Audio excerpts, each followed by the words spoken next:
अस्सलाम वालेकुम जी। आज हम simplex method dual simplex method में हम क्वेश्चन लेके आए हैं।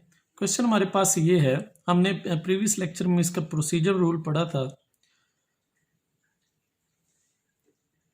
उसी को मद्देनजर रखते हम इसको सॉल्व करेंगे कि ड्यूल सिंपलेक्स मेथड में मैक्सिमम ऑफ जी जो है वो हमारे पास है -2x1 -2x3 subject to constraints x1 + x2 -x3 greater than equal to 5। और इसी तरह ही से ये भी ग्रेटर देन इक्वल टू 8 है। और सारे जो हमारे पास वेरिएबल्स हैं ये हमारे पास पॉजिटिव वैल्यूज रखेंगे। अच्छा जी, अब हमारे पास हमने जो प्रोसीजर रूल पढ़ा था उसमें पहला हमने यही पढ़ा था कि मेक श्योर कर लें कि सारी इनइक्वलिटीज लेस देन इक्वल में है। तो लेस देन इक्वल में फिर से देख लें कि वर्किंग रूल में हमने पहला पॉइंट ये पढ़ा था कि make sure that all inequalities are in the form less than equal to, वो लेस देन इक्वल टू में होनी चाहिए, नहीं है तो बनानी पड़ेगी, माइनस से मल्टीप्लाई करना पड़ेगा। और सारे जो प्रॉब्लम्स हैं, एक और बात हमने क्या सीखी थी कि वो मैक्सिमाइजेशन में सारे प्रॉब्लम हम करेंगे, मिनिमाइजेशन को भी मैक्सिमाइजेशन में ले जाएंगे। तो अब देखें ये ग्रेटर देन है। अब हमने इसको जब सॉल्व करना है तो आप लिखेंगे, एक पॉइंट लिख सकते हैं कि standard form of dual simplex method is the standard form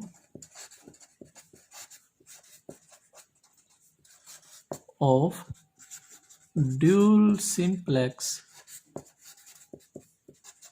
method is, उसकी जो स्टैंडर्ड फॉर्म है। अब वो कैसे, अब कंस्ट्रेंट को जरा देखिएगा, माइनस से मल्टीप्लाई कर देंगे, -x1 -x2 और वो पहले जो माइनस था वो प्लस में हो जाएगा, +x3, और अब ये चेंज हो जाएगा लेस देन इक्वल टू -5। और इसी तरह जब इसको माइनस से मल्टीप्लाई करेंगे तो -x1 + 2x2 -4x3 less than equal to -8। तो हमने माइनस से जो हमारे पास दो इनइक्वलिटीज थी, हमने उसको less than equal to form में बनाने के लिए हमारे पास ये शर्त है कि ड्यूल सिंप्लेक्स मेथड में पहली हमारे पास वर्किंग रूल का पहला स्टेप ये है कि सारी inequalities less than equal to की फॉर्म में बना लें। वो हमने बना ली, माइनस से मल्टीप्लाई किया तो हमारे पास ये दो इनइक्वलिटीज स्टैंडर्ड फॉर्म अब बन गई हमारे पास ड्यूल सिंप्लेक्स मेथड की।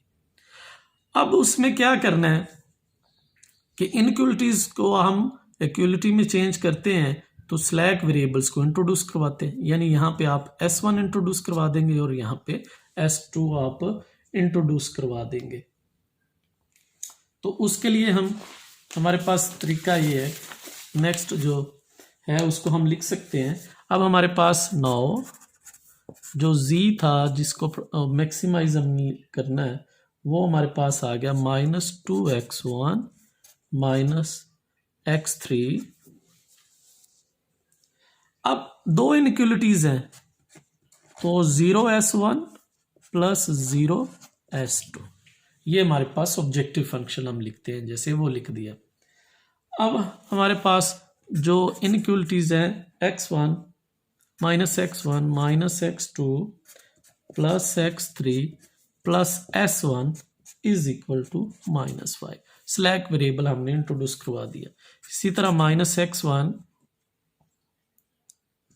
+ 2x2 -4x3 + s2 = -8।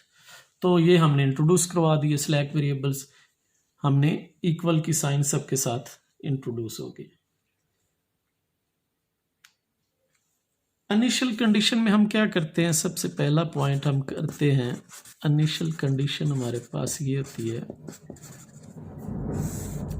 पहला स्टेप जो हमने सिंप्लेक्स मेथड में भी हम सेम यही करते हैं कि आपके पास जितने भी ये वेरिएबल्स x1 x2 x3 जिसको हम नॉन बेसिक वेरिएबल्स कहते हैं, ये सबको आप 0 रख लेते हैं।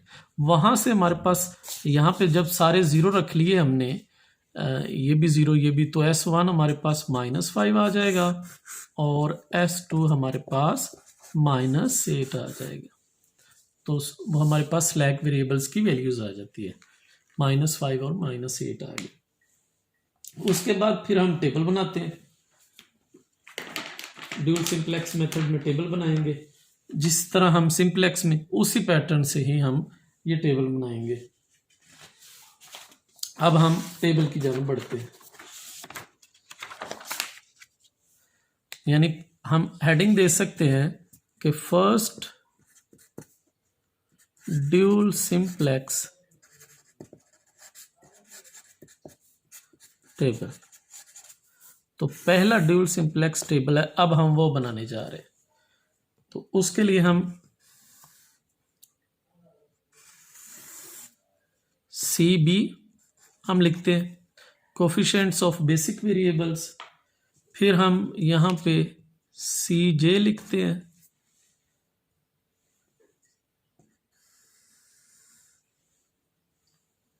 और फिर हम इसको यहाँ पे हम Z ऑब्जेक्टिव फंक्शन Z लेके आ जाते हैं। अब CJ के जो कोफिशिएंट्स हैं, Z के कोफिशिएंट्स जो हैं वो -2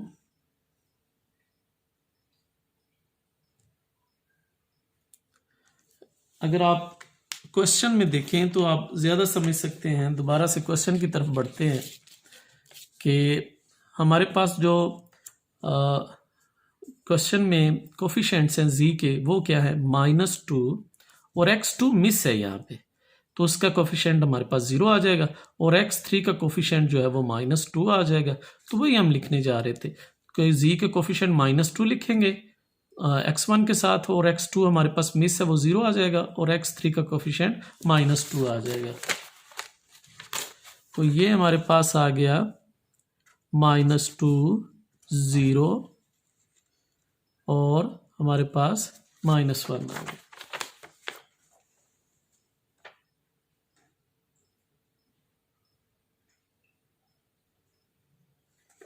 हाँ, ये क्वेश्चन में ये थोड़ी सी इसमें आप कर लीजिएगा कि -2x1 -x3 है, ये 2 नहीं है, -x3 है। तो आप यहाँ पे इसीलिए हमने 0 -1 लिखा है। और आगे हमने इंट्रोड्यूस करवाए, दो इनइक्वलिटीज थी, तो दो स्लैक वेरिएबल्स, और उनके साथ हम उनके कोफिशिएंट्स जो हैं वो 0 0 लगा देंगे, और यहाँ पे हम वेरिएबल्स लिख देंगे कि ये किसका कोफिशिएंट्स x1 का, और ये x2 मिस है यहाँ पे, और x3 -1 है, ये s1 का कोफिशिएंट है, और ये x2 का कोफिशिएंट है। जैसे हम उसमें सिंप्लेक्स मेथड में सेम करते थे वैसे ही, बस स्टेटमेंट को आप ज़हन में रख लीजिएगा। -2x1 -x3 है, नॉट -2x3। तो ये हमने बना लिया, Z का भी एक रो बना ली, CJ हमारे पास आ गया। फिर हम CB से मुराद हमारे पास होते हैं कि कोफिशिएंट्स ऑफ बेसिक वेरिएबल्स, यानी S1 और S2, और वो हम हमेशा शुरू से दोनों को 0 0। अब ऑब्जेक्टिव फंक्शन देखें ना, हमारे पास ऑब्जेक्टिव फंक्शन में हमारे पास स्लैक वेरिएबल्स के जो कोफिशिएंट्स होते हैं वो 0 0 होते हैं, वही आपने यहाँ पे लिखने होते हैं। ये जो 0 है वही आपने ये कॉलम की फॉर्म में यहाँ पे लिख देने। और यहाँ पे हमने इंट्रोड्यूस करवाना होता है स्लैक वेरिएबल्स S1 और S2। दो इनइक्वलिटीज हैं तो दो हमारे पास स्लैक वेरिएबल्स आ गए, S1 और S2। और अब हमने इन पूरे मैट्रिक्स को लिखना है, और यहाँ पे जब हम आ जाएंगे तो ये वाला कॉलम हमारे पास होता है BI, यानी right hand side of the inequalities की। जो हमारे पास राइट साइड है स्टैंडर्ड फॉर्म में आने के बाद, वो ज़रा देखिएगा -5 और -8, वो हमने यहाँ पे लिखना होता है, -5 और -8 BI के नीचे। तो बहरहाल ये हमारे पास जो मैट्रिक्स है, अब हम उसको लिखना शुरू हो जाएंगे कि हमारे पास क्या क्या है। अब अगर आप स्टैंडर्ड फॉर्म दोबारा से क्वेश्चन की तरफ बढ़ें तो हमारे पास -1 है, फिर -1 है, फिर +1 है,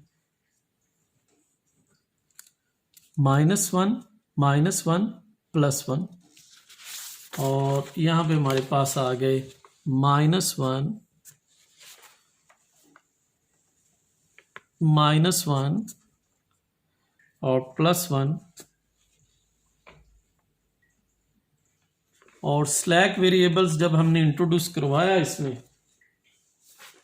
और जब यहाँ पे हमने लिखा ये इनइक्वलिटी जिसके हम कोफिशिएंट्स लिख रहे हैं, अगर आप इसको देखें तो -1 +1 आगे कोफिशिएंट ऑफ S1 वो भी 1 दिया हुआ है, तो वो यहाँ पे आ गया 1 आ गया। और इसमें S2 नहीं है, यानी मिस है इस रो में S2, उसकी वैल्यूज हमारे पास 0 आ जाएंगी। और इसी तरह अगर आप इसकी तरफ देखें तो ये हमारे पास जो कंस्ट्रेंट है वो आ गई -1 2 -4, और यहाँ पे S1 मिस है तो वो 0 आ जाएगा, S2 का कोफिशिएंट 1 आ जाएगा। तो ये हमारे पास आ गए -1 2 -4, S1 मिस है और S2 हमारे पास 1 है। और अगर हम राइट साइड को देखें वो -5 और -8 है, तो वो हम यहाँ पे लिख देंगे -5 और -8 आ गया हमारे पास। अब फिर उसके बाद हम क्या करते हैं, उसके बाद हम ZJ कैलकुलेट करते हैं। और ZJ कैसे कैलकुलेट किया जाता है, ZJ कि इसको हम इस एलिमेंट को मल्टीप्लाई करते हैं इस एलिमेंट के साथ, प्लस फिर इस एलिमेंट को हम मल्टीप्लाई करते हैं इस एलिमेंट के साथ, तो वो 0 0 आ जाएगा। फिर इसके साथ भी वैसी इस तरह 0 × -1 प्लस 0 × 2, तो वो सारे 0 0 आ जाएंगे। तो पहले स्टेप में तो ZJ हमारे पास 0 0 ही आ जाएगा सबके साथ। अब हमने लिखना होता है CJ -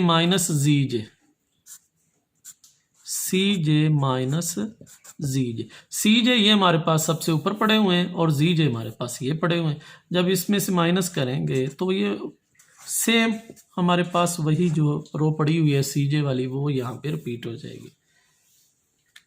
पहले स्टेप में तो हमारे पास ऐसे ही है। अब यहाँ पे जरा देखिएगा जो -5 और -8 है, इसमें हमने अब देखना ये होता है, और फिर हम लीस्ट रेशो की बात कर, लेकिन उससे पहले हमने अब की कॉलम और की रो को सिलेक्ट करना है। अगर आप नज़र दौड़ाएं, हमने BI में जो प्रोसीजरल रूल हमने सीखा था उसमें हमने ये कहा था, अगर आप प्रोसीजर रूल फिर दोबारा से देख लें कि अगर check whether all the BI are positive, क्या सारे BI पॉजिटिव हैं, तो आप देखें BI तो कोई भी पॉजिटिव नहीं है, बहरहाल ये सारे पॉजिटिव होने चाहिए, वो कोई भी नहीं है। इफ नॉट, अगर नहीं है, then select the most negative number, most negative number को सिलेक्ट करें in the column of BI के कॉलम में मोस्ट नेगेटिव को ढूंढे, वही जो मोस्ट नेगेटिव होगा उसकी रो जो होगी वो की रो होगी। अब मोस्ट नेगेटिव हमारे पास क्या है, -8 है। अब -8 की जो रो है ये हमारे पास की रो कहलाएगी। अब यानी ये जो रो है जिसको मैंने ऐसे शेडेड कर रहा हूं, तो ये रो को हम क्या कहेंगे, की रो है, यानी उसका नाम हमने रख दिया कि ये हमारे पास की रो है। तो की रो हमारे पास आ गई। अब मसला आ गया कि की कॉलम कैसे सिलेक्ट करेंगे, तो हम लीस्ट रेशो से की कॉलम सिलेक्ट करेंगे, यानी लीस्ट रेशो बनाएंगे और वहां से देखेंगे हमारे पास कि वो क्या आती है। अब उसमें तो हम क्या करते थे कि BI के आगे ही वो कर देते थे लीस्ट रेशो, आप यहाँ पे भी कर सकते हैं, लेकिन मैं थोड़ा से नीचे इसको करने लगा हूं कि लीस्ट रेशो करने कैसे है। अब इसी का ये अभी पार्ट चल रहा है कि लीस्ट रेशो कैसे कैलकुलेट करेंगे। अब इसी पैटर्न से यहाँ लीस्ट रेशो जो फार्मूला था उसी को मद्देनजर रखना है हमने, कि फार्मूला हमारे पास क्या था इसके लिए कि CJ - ZJ ओवर, दोबारा से देख लें इसको, CJ - ZJ ओवर की रो, CJ - ZJ ओवर की रो, तो वहां से हमारे पास लीस्ट रेशो आती जाएगी। अब CJ - ZJ ये पड़ा हुआ है और की रो हमारे पास ये है, जब इसको इसके ऊपर डिवाइड करेंगे तो ये पहले स्टेप में क्या होगा, -2 ओवर -1 कॉमा। अब ये एलिमेंट पकड़े 0 ओवर 2, अब ये एलिमेंट पकड़े -1 ओवर -4, और फिर ये 0 ओवर 0, तो वो हम वैसे इग्नोर कर देते हैं, अनडिफाइन आ जाएगा। और अनडिफाइन तो ये मैंने एक डैश लगा दिए, और इसी तरह 0/1, तो वो भी वैसे तो इग्नोर करेंगे, लेकिन बहरहाल एक दफ़ा मैं उसको लिख रहा हूँ। चलें इसको भी लिख लेते हैं कि 0/0 फॉर्म। तो ये हमारे पास आ गया। अब हम मज़ीद सिंप्लीफिकेशन करने के बाद हमारे पास क्या बन जाएगा, ये 2 आ जाएगा, ये 0 आ रहा है तो इसलिए इग्नोर हो गया, ये 1/4 आ जाएगा, और ये अनडिफाइन ये भी, और वो 0 है तो ये सारे इग्नोर हो गए। तो 1/4 क्या होता है, 0.25 होता है, तो 0.25, और लीस्ट रेशो फिर क्या बन गई हमारे पास, 1/4 बन गई। 1/4 अब कौन सा एलिमेंट है, ज़रा ये देखिएगा, ये सेकंड एलिमेंट है ना, तो इसका मतलब ये है थर्ड एलिमेंट जो है 1/4 है, यानी 1/4 को हम लिख सकते हैं 0.25। तो 0.25 लीस्ट रेशो, इनमें से सबसे लीस्ट रेशो हमारे पास 0.25 है। अब 0.25 जिसका नंबर हमारे पास तीसरा बनता है, यानी जो तीसरा कॉलम है वो आपका की कॉलम है। तो यहां से देख लें, ये 1 हो गया, ये 2 हो गया, और ये 3 हो गया। तो ये तीसरा कॉलम जो है ये हमारे पास की कॉलम है, यानी ये कॉलम तीसरा हमारे पास की कॉलम। ये अब इंटरसेक्शन हो गई है, ये रो थी, अब रो और कॉलम ने इंटरसेक्ट कहाँ पे किया है, -4 पे किया है। तो लीडिंग एलिमेंट हमारे पास कौन सा हुआ, -4 हुआ। इसको अब बार बार देखिएगा कि ये स्टेप हम कैसे कर रहे हैं, कि CJ - ZJ ओवर की रो, उसमें से हम उसको -2/-1, 0/2, -1/-4, 0/0, 0/1, तो 0 और माइनस वाले हमने इग्नोर कर दिए हैं। तो बाकी हमारे पास जो लीस्ट रेशो थी वो 1/4 वाली है, यानी तीसरा कॉलम जो है वो हमारा लीस्ट कॉलम हो जाएगा, की कॉलम हो जाएगा। तो वो जो रेड से हमने ये डिज़ाइन किया है, तो ये हमारे पास की कॉलम है, और रो और कॉलम की इंटरसेक्शन -4 पे हुई है, तो -4 हमारे पास क्या है, लीडिंग एलिमेंट है, जिसको मैं LE से डिनोट कर रहा हूँ। लीडिंग एलिमेंट हमारे पास आ गया -4। अब आपको पता है कि जो लीडिंग एलिमेंट है या पिवट एलिमेंट है, इसको हमने 1 बनाना होता है, और उसके ऊपर या नीचे जितने भी एलिमेंट्स होते हैं उनको हमने 0 करना होता है। और हमारा मैट्रिक्स क्या है, सिर्फ इतना मैट्रिक्स है, ये हमारा, ये जो मैं रेड कर रहा हूँ ये मैट्रिक्स है, ये गिवन था, बाकी तो हमने ये खुद ही से सारा डिजाइन किया है ना। तो ये जो गिवन मैट्रिक्स है इसको आपने चेंज करना है, यानी ये लीडिंग एलिमेंट है या पिवट एलिमेंट, इसको 1 बनाना है, और उसके ऊपर जो है वो 0 0 बना देना है। तो ये आप जब इस पे ऑपरेशन लगाएंगे, तो यानी रिड्यूस एशेलॉन फॉर्म बनाएंगे, तो वो बाकी जो स्टेप होगा वो आप उसको कैलकुलेट करेंगे कि ये हम कौन सा ऑपरेशन लगा रहे हैं, ये सारा कर रहे हैं। बहरहाल जी, यहाँ पे आप थोड़ा सा लिख दीजिएगा। लिखना क्या है कि हमारे पास अब दूसरा लिखने वाली जो चीज़ है, अब जहाँ पे इंटरसेक्शन हुई है वो ज़रा देखिएगा। S3 जो हमारे पास की और -4 आया, उसके बिल्कुल ऊपर देखेंगे तो X3 है, और इसकी बिल्कुल रो में देखेंगे तो S2 है। इसका मतलब ये है कि आउट गोइंग जो है वो है हमारे पास S2, और इनकमिंग जो है वो हमारे पास है X3, यानी X3 किसकी जगह ले लेगा, S2 की। ये लीव हो जाएगा, आउट गोइंग है, चला जाए, और उसकी जगह कौन सा वेरिएबल आ जाएगा, X3 आ जाएगा। तो बस लिखना इतना ही है कि आउट गोइंग वेरिएबल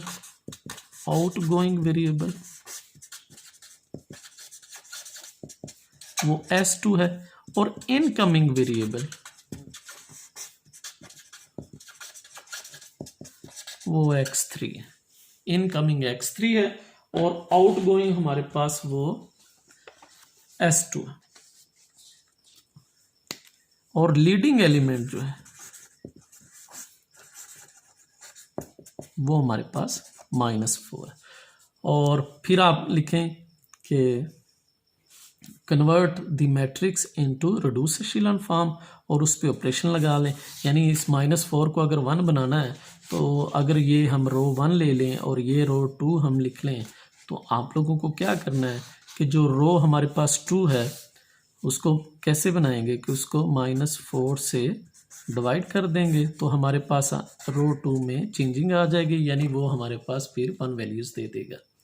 और जब हमारे पास ये मैट्रिक्स, अब जस्ट मैट्रिक लिखने लगे हैं, तो मैट्रिक्स हमारे पास ये है -1 -1 1 1 0, और ये है हमारे पास -5, और क्योंकि ये राइट साइड है तो इसलिए मैंने ये एक लाइन लगा ली ताकि ऑगमेंटेड मैट्रिक्स आपके ज़हन में रहे कि हम कैसे बना। तो ये कोफिशिएंट, और जब हम इसको डिवाइड करेंगे -1/4 से, तो माइनस से माइनस कैंसिल होके ये 1/4 हो जाएगा, और जब 2 को हम डिवाइड करेंगे तो ये -1/2 आ जाएगा, और ये 1 हो जाएगा लीडिंग एलिमेंट, और 0 को तो डिवाइड करने पे वो 0 ही रहेगा, और 1 को डिवाइड करने पे -1/4 आ जाएगा, और जब -8 को -4 से हम डिवाइड करेंगे तो इसका आंसर 2 आ जाएगा। यानी इसका एक फ़ायदा तो हमें हो गया ना कि ये जो हमारे पास BI का एक कोफिशिएंट है, वो एक जो नंबर है BI का, वो हमारे पास 2 आ गया। ये दोनों पॉजिटिव आने चाहिए, एक पॉजिटिव आ गया। अभी हमने जस्ट क्या किया कि लीडिंग एलिमेंट जो था उसको 1 बना लिया, ये हमारे पास लीडिंग एलिमेंट। अब अगला स्टेप क्या करना होता है कि हमने ऊपर वाले को 0 बनाना होता है।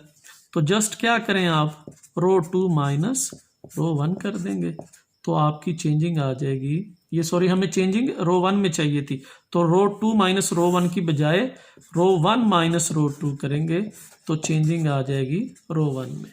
तो रो 1 में अगर चेंजिंग लेके आनी है तो अब इसको माइनस करते जाएं। अब ज़ाहिर है माइनस जब करेंगे तो इसमें से जब इसको माइनस करेंगे तो -1 - 1/4, तो ये हमारे पास मैट्रिक्स आ जाएगा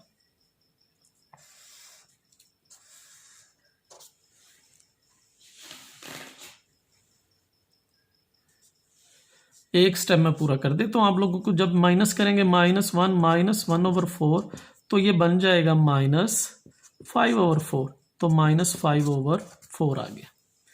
अब जब इसको इसमें से माइनस करेंगे यानी -1 + 1/2, तो ये हमारे पास आ जाएगा -1/2, और जब ये इसमें माइनस होगा तो ये 0 आ जाएगा, और जब ये इसमें से माइनस होगा तो ये 1 का 1 ही आ जाएगा, और जब ये इसमें से माइनस करेंगे तो ये +1/4 आ जाएगा,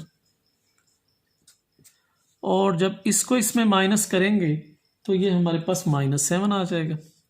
और बाकी तो चेंजिंग तो हमें यहीं पे चाहिए थी, ये तो हमें पिवट एलिमेंट 1 है, ये तो बिल्कुल सही पड़ा हुआ है, तो ये 1/4 आ गया, और ये -1/2 आ गया, ये 1 आ गया, ये 0 आ गया, ये -1/4 आ गया, और ये हमारे पास 2 आ गया। तो ये हमारे पास मैट्रिक्स बना है। ये हमने कैसे किया है, ये रिड्यूस एशेलॉन फॉर्म से बनाना है, हर दफ़ा इसी तरह आपने करना है। तो अब हम इसको, जो हमारे पास सिंप्लेक्स मेथड है, सेकंड सिंप्लेक्स मेथड, उसमें हम अब इसको इंट्रोड्यूस करवाने लगे, यानी सेकंड सिंप्लेक्स मेथड में अब हम इसको लिखने लगे हैं।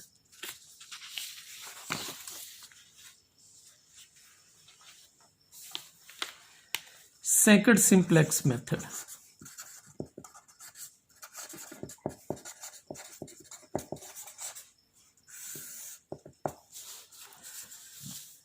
बाकी सारा पैटर्न वही कि आप जब बनाएंगे कॉलम तो CB आ जाएगा, यहाँ पे CJ, और ये आ जाएगा Z, और हमारे पास अब ये बन जाएंगे CJ, तो वो वैसे ही सारा लिखा जाएगा -2 0 -1 0 0, और ये आ जाएगा X1 X2 X3 S1 S2, और ये हमारे पास आ जाएगा S1। और अब देखें आउटगोइंग और इनकमिंग कौन था कि S2 निकल गया, आउटगोइंग S2, और इनकमिंग था X3, तो यहाँ पे आ जाएगा X3।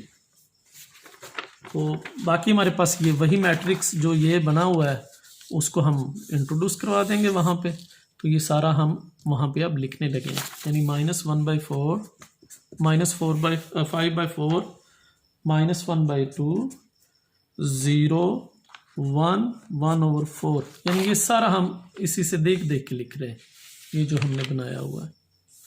अब नीचे 1/4 -1/2 1 0 -1/4 और BI हमारे पास जो है वो अब आ गया है एक -7 और एक हमारे पास 2 आ गया, -7 और 2 आ गया।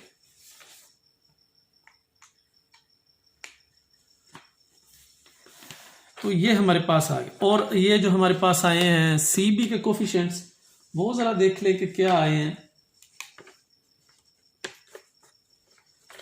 ये हमारे पास CB जो है वो आ गया है 0, S1 का हमने 0 लिखा हुआ, और क्योंकि हमने यहाँ पे इंट्रोड्यूस देखे x3 करवा दिया, अब ये नहीं है, हम तो इसको देख के लिखते ना, x1 का कोफिशिएंट ऑब्जेक्टिव फंक्शन में क्या था, 0 था, तो 0 लिख दिया। अब यहाँ पे x3 आ चुका है, तो x3 का आप ऑब्जेक्टिव फंक्शन में कोफिशिएंट जरा देखें, x3 का कोफिशिएंट आपका -1 है, तो यहाँ पे हमने -1 लिख दिया। लेकिन अब भी देखें जरा, आप सेकंड सिंप्लेक्स टेबल जो हमने बनाया इसमें देखें कि हमें अब किससे मसला है। हमें तो -7 जो है ये सारे पॉजिटिव आने चाहिए, ये -7 फिर नेगेटिव है, तो इसको पॉजिटिव हमने बनाना है। अब हमारा नेक्स्ट स्टेप जो है ये इसको पॉजिटिव बनाने में है कि हम इसको पॉजिटिव कैसे बना सकते हैं। तो आज के लिए हमारे पास इतना ही है। नेक्स्ट लेक्चर में हम देखते हैं कि हम इसको पॉजिटिव बना के तो हम सेकंड सिंप्लेक्स मेथड का सॉल्यूशन कैसे लिख सकते हैं, और इसके अलावा भी कौन से क्वेश्चन कैसे कर सकते हैं। तो इसके लिए हमारे पास इतना ही है आज के लिए। तो अल्लाह हाफिज़।